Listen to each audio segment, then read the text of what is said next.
Well, welcome to the first information section for our KL2 Mentoring Career Development Award. So this is about the selection round for 2022. And I believe we have a relatively small group today. So this is our fourth year doing this. I'm glad that most people are familiar with this already. And we'll have a lot of time for all your questions. So I will start with introducing myself. My slides is not forwarding. So can one of my hosts forward the slides, please? Move the slides. Okay, great. So I'm Christy Chen. I'm the director for our KL2 program in ICTR, and I'm associate professor in medicine. And I'm ably supported by my associate director, Dr. Grazia Khalil, who's also today with us. And none of this is possible without the director of ICTR, which, as you know, is Dr. Stephen Davis. So next slide. So the mission for this KL2 program is really to develop future leaders in clinical translational research. So we are taking very capable, promising clinicians with some research training and then moving them towards independence and be nationally and competitive. So we do this by offering them didactic training in whatever specialties that will complement their existing expertise, and we give them protect time to develop and execute their research program. And we do so with not just the ICTR resource, but with mentorship from an interdisciplinary team to get everyone ready to collaborate and identify resources from outside the university even that will be important for their future research. And then we want to make sure our KL2 scholar also have soft skills like grant writing, networking, conflict resolution, and so forth, and through various career development activities. Next slide, please. So this is not just a UMB endeavor. The KL2 program is actually a joint effort by Johns Hopkins and University of Maryland, Baltimore. This clinical research program is a 3-year commitment, and individual scholars are funded through various sources, but the infrastructure for this whole KL2 program is really funded by NCAT, which is a center within MIH, the National Center for Advancing Translational Science, and more specifically, the Clinical and Translational Science Award. So you'll hear me say MCAT for the center, and then refer to the award as the CTSA Award. So again, the mission for this CTSA Award is to advance and integrate clinical and translational research activities with training, without the components I just discussed a little earlier. Next slide, please. So this year, different from usual other years, we're gonna take up to seven new scholars. So this is a new number for us. We're really enlarge our program. We're very excited. So we're gonna have one CTSA scholar, and then we're gonna have 5 additional scholars that we call an internal KL2 scholar, because their funding will be coming from internally from their own institution. So there will be 1 scholar selected from School of Dentistry, Medicine, Nursing, Pharmacy, and Social Work. And a new feature this year is we're going to join force with College Park, and we're also going to have an internal scholar selected from their faculty. Next slide, please. So just to summarize, so the CTA scholar will be from all 7 schools from the University of Maryland, Baltimore campus, including law school, medicine, nursing, pharmacy, social work, and dentistry. And then their funding for the first 2 years will be coming from CTSA MCAT awards. And the 3rd year, they will be supported by their own division or department. And the internal scholars, we're going to have 5 of those from dentistry, medicine, nursing, pharmacy, and social work. And their funding for the first 2 years will come from their own school, and the last year from their department or division. Whereas the College Park KL2 scholars will draw from their faculty, and then they will be funded by institutional funds from the school, and then go to the department and division level later. Next slide, please. So how can you be eligible? You had to be a relatively recent member of our community. So this is for people who are in the first 5 years of their faculty appointment up to assistant professorship. So associate professor and above, they are not qualified, and they need to be assistant professor or instructor or research associates and so forth. And so you have to have a doctor's degree, and there's a very long list here. I think it will cover just about everyone. And then there are some exceptions for epidemiologists, behavioral scientists, nurses with clinically relevant doctorate degree, that's not a research degree, are also eligible. So if you are currently a postdoc, but about to become a faculty, you're also eligible. If the faculty appointment will start before July 1st of next year, so on the date that the KL2 program starts, they have to be a faculty already. And that faculty appointment cannot be contingent on someone becoming the KL2 scholar in our program. So if you have a faculty offer on your way, do let us know, and you're also eligible. And then you also had to be a US citizen, a permanent resident, or a non-citizen at the time the application is submitted. Next slide. So because this is to focus on research, we expect the scholars with support from their department to have 75% of protected time for activity involved in the KL2 program, mainly didactic and research. So clinical duty had to be less than 25%. Some surgical specialties do get an exception. That's if they can justify it, and then that can go to 50% for only the surgical specialties. So you have to commit to doing clinical investigation and not basic science research, essentially. And then you had to be people who need to be developed, right, for a career development program. So so we require our scholar to get either a master's degree if that's appropriate for where you are now. And sometimes someone already have a significant research training, and they only need to pick up a certificate program. And sometimes people have a clinical degree as well as a PhD already, and they are doing coursework to pick up whatever is missing in their training. And you also had to come to us with a primary mentor identified, plus preferably a team of mentors. So a primary mentor plus some co-mentors in different disciplines that's going to provide the expertise for your success. Next slide. So, and you cannot be so advanced in your career funding-wise. So faculty with already won the R1 award or some kind of research project, research level grant are not eligible, except the smaller grants like R03, R21. You're still qualified to be a KL2 scholar if you have the smaller R grants. And then you cannot already be applying, have an application under review for a K award, K series award. So that because the expectation is you're not quite ready for K awards, and you'll be a KL2 scholars developing your K application. So anyone who have applied previously, if you're still in the eligibility window, please, we do invite you to apply and to survive a revised application.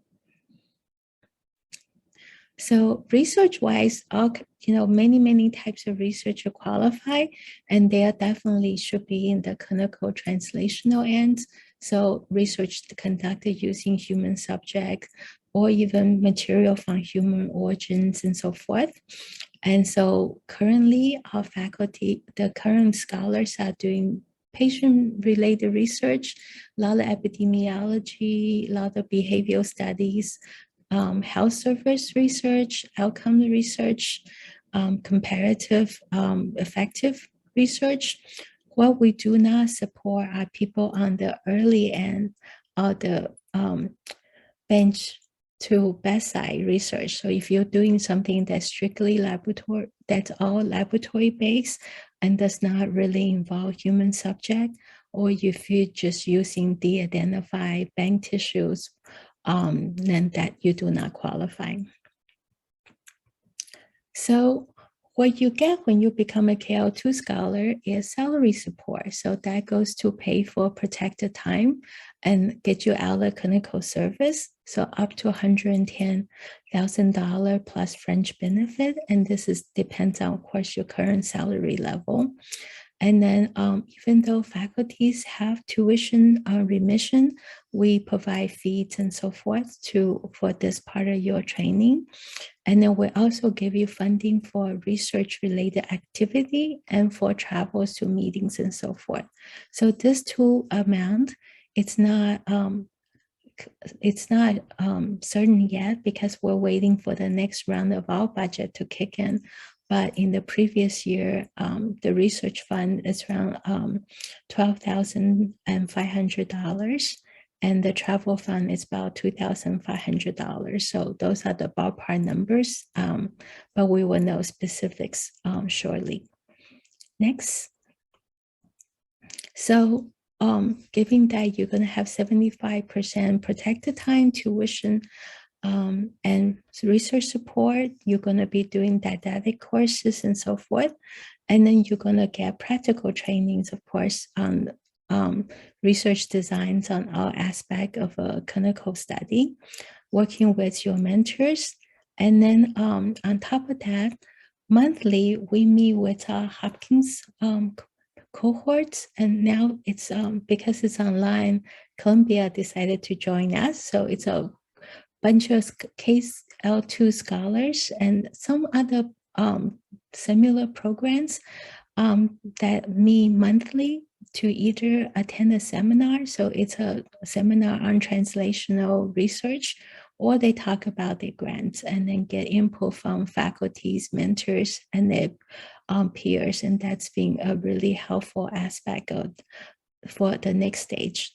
And then we also provide biostatistical supports to everybody.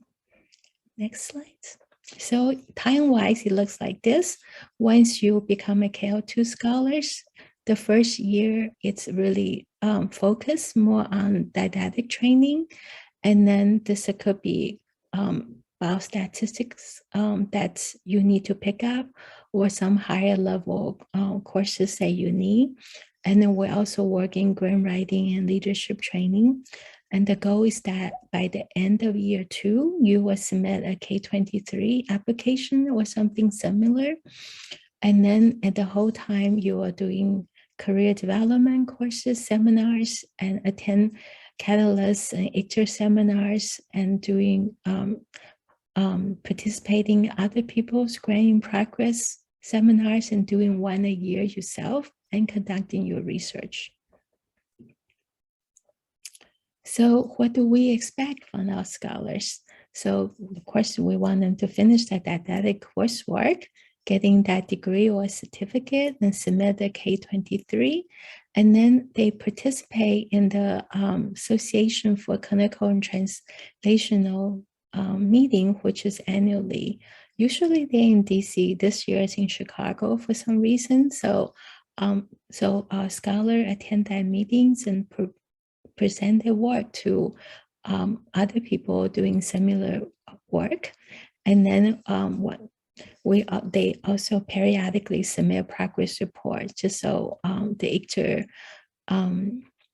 leaders knows what's going on, and then we can support you in every which way you need.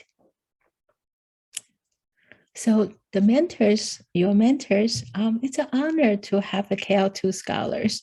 And this is senior, they are all senior faculties and then enjoying nurturing junior faculties and promising young scientists. It's what is so satisfying about that stage in their career. So we expect them to meet with the KL2 mentees at least every 2 weeks and provide feedback and guidance continuously. And then they submit a mentor report. And then whenever the scholar is presenting in the Growing Progress seminar, we expect them to attend and then provide feedback. And then if they are not very seasoned mentors already, we ask them to participate in a mentor skill development workshop. This is now a MH requirement for anyone on a T grant. So a lot of the senior faculties that you will want to be your mentor probably have done so already. If not, we'll invite them to do so. Next. So this is again how we will evaluate. Once a scholar come in, we'll have an individual, we'll help you set up an individual development plan, get you and your mentors all on the same page, and review the coursework, your team, how you're going to use all the ITER resources, what kind of career development pieces are missing, what are your grant submission deadlines, and how can we make sure it happens. And then we also evaluate your clinical skill, translational research skills. And then twice a year, we will review this again, look at the publication, look at the seminars you attended, and also look at the mentor-mentee relationship to make sure it's healthy and working well for you. So once a year, you attend the ACTS meeting, and then the mentors are also we're looking at the mentor relationship also from their perspective and make sure they get what they need training wise. Next. So as far as our integration with the Hopkins colleagues on other side, so you attend Catalyst seminars and Growing Progress seminars. Then occasionally we have roundtable review of people's specific aims. And then that's really helpful for people who are close to writing. And then you're attending the meeting at the same time. And then the leaders on both campus actually work quite close with each other from selecting the scholars to getting them graduated and move on. So we support each other also and share our experience. And then we will also encourage you to participate in writing accountability groups to, writing, it's a key piece to your success. It's a muscle memory development sort of thing. We're going to get you writing often and writing early. And then because of pandemics, we actually started a new program called Visiting Scholar Program. So this is a national program where you can pick another CTSA site that have potential collaborators and reviewers for what you're working on. And then the KL2 scholar hosts, and then also asked to be invited to another campus and just maximize the impact of their work. Next. So the Catalyst seminar, this is the monthly seminars, and they have found all sorts of topics that's good for junior faculties to keep in mind as they develop their program. So, think about how to move discovery to market. Think like an entrepreneur, and then understand FDA regulation, know what opportunities and challenges there are in the pharmaceutical industry and so forth. So this will come regularly. So because there's a didactic component, when you submit your KL2 application to ICTR, we expect you to also submit an application to the graduate program of interest. So the deadlines are listed here that Grazie had provided.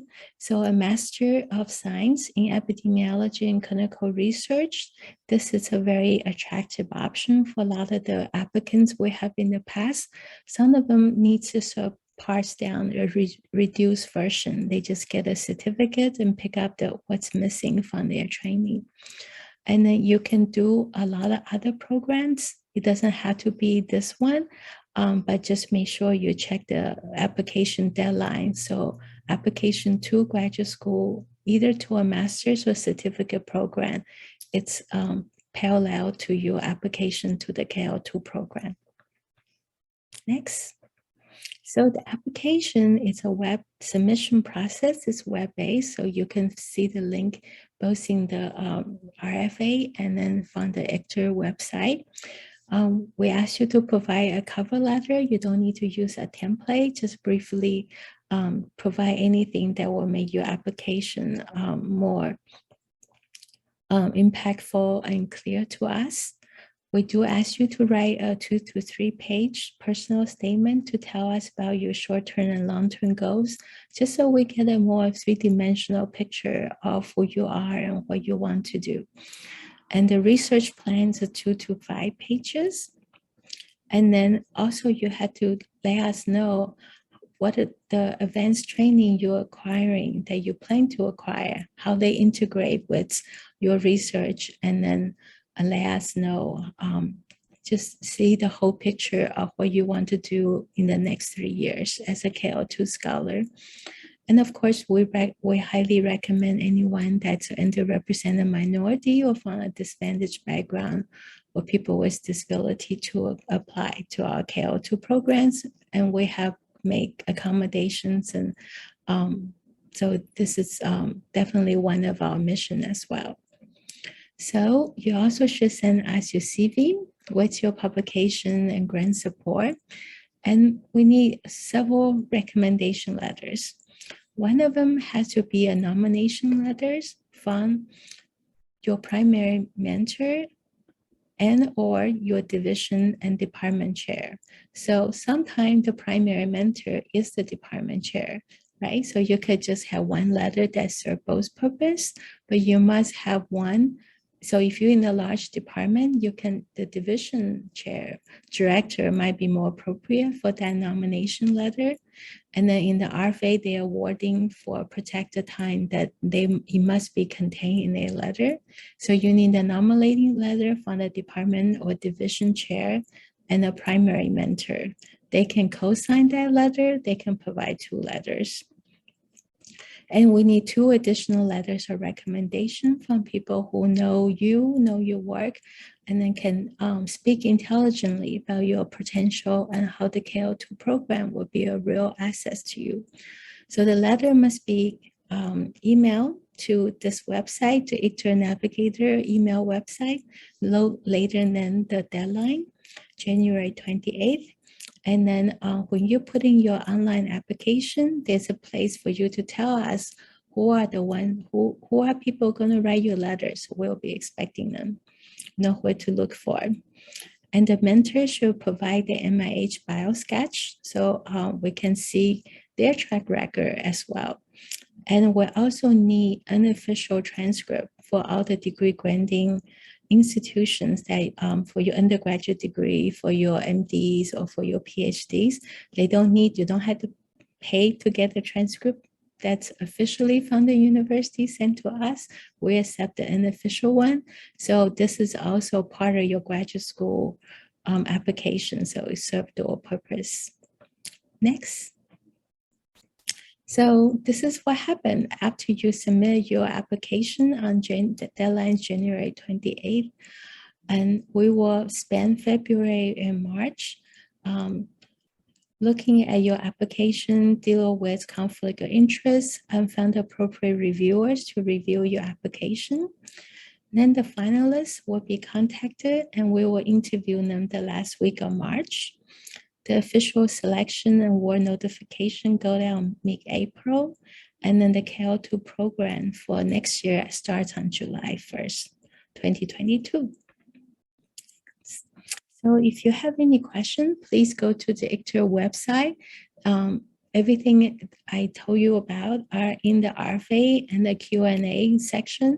So if you have any other questions specific to your application and what's your background, please contact me and Dr. Gratica Leo at our email address. So with that, that's the generic information I want to provide today. And then I also want to remind you on the KL2 website, there are actually instructions about how to write K awards. It's and then where you can get sample grant application from MH. So if you have not prepared a K type application before, just for grantsmanship, I highly recommend you take a look at the resource we provided. Any questions?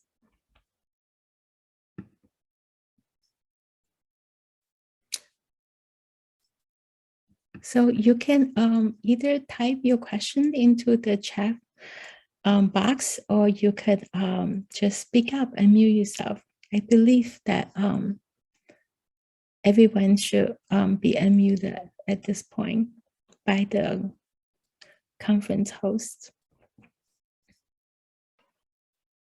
Hi, Dr. Jang. I have a question. Yes. Can you hear me? Yes, I do. Hi. Okay. Hi, how are you? I had a question for people who go through the KL2. Obviously, the consensus goal is to apply for an external KO8 within the first couple of years. Do you find that there is any kind of a struggle to apply for the KO8, considering that the KL2 already accommodates some of the formal training that might go into the grant application for the KO8? Yeah. Do the KO8 applicants kind of have trouble justifying the need for a KO8 after completing the KL2? Yeah, so that's a great question. You could be overdeveloped, right? So because getting your R1 is so competitive these days, there's a tendency for junior faculty to stay forever and longer in the career development phase. And also it's how you get the most protected time with the least number of grants. So you could be overdeveloped. So I think you don't have to wait 3 years to put out another K application. If you're ready and you just needed some protected time to get going, I would say write that K application year 1. So we have one KL2 scholars who submitted K23. She's on her second, so she had to resubmit. The first round, she did not get it. So she has a fundable score and she's waiting now. And so I would say apply as soon as you're ready. You don't have to wait. And then if you get a K in your application, you have to justify, why you still need a career development grant. You're not quite ready for R1 type of award. And then what happened is that the K system is definitely expecting people come from the KL2 program. It's actually how, being a KL2 scholar make you much more competitive. Our program is new, but similar program has been around elsewhere nationally. So definitely having a KL2 program make it more likely for you to get a K award, more likely to get R1s and so forth. So what the K program does different, the rules are different, depends on which type of K. It says sometimes at the 5 year, you get 4 years. So, but they will not make you less competitive. They might just reduce amount of time as long as you can justify the career development piece. And some of our scholars say, well, I'm clearly overdeveloped already. As a KL2 scholar, I'm going to just go straight for R1. So two of the intern KL2 scholars, I actually, one submitted R1 and one's about to submit R1. So you're not forced into a cookie cutter of any kind. Once you're KL2 scholars, the whole point is we will work with you and do what's serve your interests, and that's catered to the number of publications, how ready you are to determine what kind of funding mechanism you should focus on. Does that make sense? Yes, thank you very much. Yeah, so definitely I work with I teach a R1 writing class for writing first R1, and two other scholars just went through that with me this summer, and then one of them submit and one of them's waiting for a little more preliminary data, and they will submit their R1 early next year. So you're not forcing to any particular path. Yeah, that was at least one of my questions about whether there's just proposing to either apply for an R21 or an R01 instead of applying for a K award in this particular grant. Is there any disadvantage to doing that in terms of the specific instructions Mm-hmm. in Yeah. terms of this proposal? I know one can do a lot of things, but in terms of making a grant that's more fundable. Mm-hmm. Yeah. So, the the reviewer struggle with this ourselves. So sometimes every year we thought, well, do we pick the best candidate, the most the one that just looks the most awesome, and or do we pick someone who really need a career development award, right? And then until we know who's in front of us, I can't really tell you how things are gonna go this year. So we do we know we consider both factors. I think you should do your application should reflect what you want to do, what makes the most sense for you. We're not going to penalize you if you say, I need some career development, but I'm ready for R1. And then we look at your publication, we look at your science, we say, well, yes. And then this is great. We want to support this person. Don't force yourself into a mode that doesn't work for you.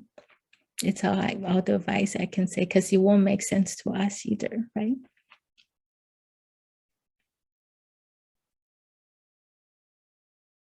Any other questions? Yeah, I know it's funny, sometimes asking questions in a small group is even more intimidating, but definitely know that Gratia and I are, here for you by email, and then I can hop on the phone and answer any other questions if you rather ask them privately too. I mean, so I can follow up. I sent an email to ask about recently about eligibility, as I'm not a clinician, PhD in neuroscience, and so I was interested in doing more translation or collaborative work with a clinician. I did my postdoc at Johns Hopkins, and so I was tentatively planning to kind of revisit working with a neurologist there to apply some of the stuff I've recently been doing to clinical populations with acquired language disorders. And so that sounds like it sounds like a lot of the most of the awards are focused on clinicians. And I'm also at College Park. So there's one award available for that particular, for this particular mechanism. Yeah. And so it sounds like I'm all those things fit within the eligibility. And but I'm just curious, do you get a lot of non-clinicians who are trying to set up a clinical translational program? So I just want to recognize that the College Park piece is completely new. I have no idea who's going to walk in the door this year, because we're just new at it. This is a new endeavor. So I would say that you are not going to compete with the clinicians at UMB, right? You're competing with your cohorts from College Park. So they are more likely to be a basic science researcher who is very interested in moving towards clinical translational work, just like yourself. You're not going to be handicapped by competing with a neurosurgeon who wants to do some research, right? So I would say that I don't see any reason that you should not apply. And then definitely this is a way for you to fully embrace the part of you who want to do more clinical research, because that you are going to just be around people who have all those resources and trainings already. And then, peer mentoring is so powerful. And I hope for every basic scientist with your interest will be a part of a cohort with lots of clinician scientists.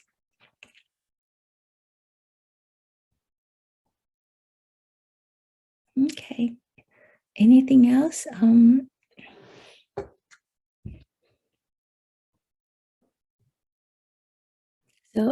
I would just say that currently we have 3 CTSA scholar and 5 internal scholars. So there's a cohort of 8, some of them going to graduate, not all of them.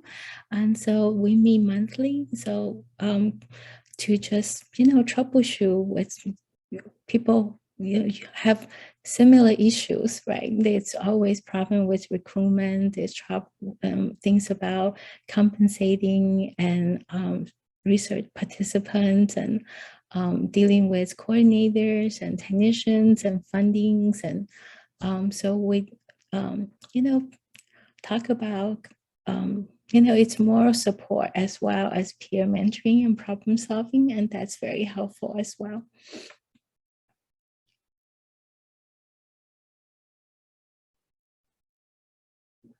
Okay. So if there's no other questions, I will thank you all for coming, and I hope we will see your application and in a couple months, and I wish you all the best with your research. If you have any questions, please do not hesitate to email us and we'll be in touch soon. Mhm. Send a follow-up email. Thank Thank you. you. Thank you. Thank you, everyone. Thank you.